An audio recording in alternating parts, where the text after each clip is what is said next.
पहले ही से कंफ्यूजन इतना घर में पड़ा हुआ था। कितने लोगों के ऊपर शक था जेठानी चोरी कर रही है, ये नई वाली जो आई है उसने ही गड़बड़ किया है, सासू मां को भड़का रही है। बेचारे का जीवन इतने कंफ्यूजन में है, वो कथा पंडाल में आके और कंफ्यूज हो जाता है। ठाकुर जी को ऐसे नहीं करना चाहिए था, इतना विवाह कैसे हो गया, तो उसको कैसे छोड़ दिए, यहां पर ये कैसे लिखा हुआ है, ये तो नहीं करना चाहिए था, और कंफ्यूजन। अरे भैया तुम यहां कंक्लूजन लेने आए हो। जीवन में जितने कंफ्यूजन हैं, समस्याएं हैं, उनका समाधान यहां व्यासपीठ से होता है। तो व्यासपीठ भी अगर तुम्हारे लिए एक समस्या बन जाए तो अब क्या किया जाए। जैसे बुखार और जिसकी तबीयत खराब हो उसको मिश्री कड़वी लगती है, तो ये कथा भी तुम्हारे जीवन में कंफ्यूजन पैदा कर देता है।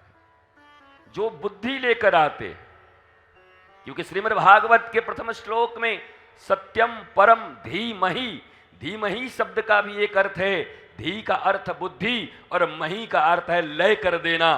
भैया कथा के पंडाल में तो वही आवे जो लाला श्री कृष्ण और बलदाऊ में अपनी बुद्धि को विलीन कर दे कि ठाकुर तुम्हारे चरणों में हमारी बुद्धि है। वही को समझ में आवेगी। बुद्धि की कैंची लेके कुतर कुतर कुतर कुतर करते रहोगे तो तुम्हारी जिंदगी कुतर हो जाएगी। ये कितने कुतर वाले लोग हैं यहाँ, कैंची लिए बैठे हैं।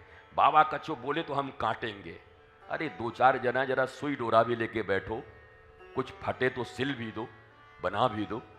तो सब कैंची लेके बैठे, ये बोले तो हम काटें, धर्म बोले तो हम काटें, भागवत कहे तो हम काटें, गीता कहे तो हम काटें। काटते काटते खुद ही कट जाएगी तुम्हारी एक दिन जिंदगी। 70 साल की जिंदगी कटकटा जाओगे, समाप्त हो जाओगे।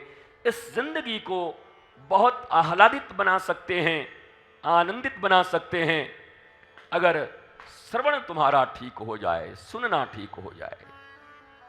महाराज ये भी परीक्षा है, 1000 10,000 आदमी बैठे हों और कहीं कोई आ रहा है, कोई जा रहा है, कोई खांस रहा है, कोई छींक रहा है, कोई बलून फूट रहे हैं, कोई महाराज हलवा दिखा रहा है उधर से, कोई लाल पहना है, कोई पीला पहना है, कोई कुछ कर रहा है। इसमें भी अगर तुम्हारी इंद्रियां अगर एक तरीके से ऐसे आंख और कान ऐसे लगे हुए हैं बैठ करके, तब समझ में आएगा कि श्री कृष्ण की कृपा तुम्हारे ऊपर हो गई है, अब मामला बन जाएगा। और नहीं ये चक चुक इधर उधर।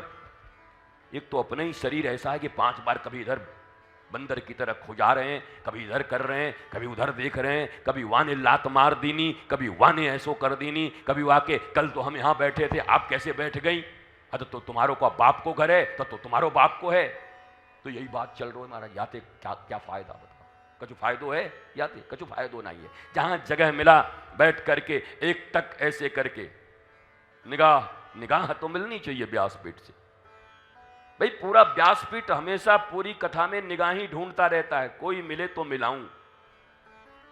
पर क्या करें, भगवान ने वृंदावन वाला वही दे दिया है, जिधर मिलाऊं उधर ही लोग कहते हैं ये दुनिया ये महफिल मेरे काम की। कोई मिलावे ही नहीं महाराज, बड़ी कम लोग मिलावे हैं।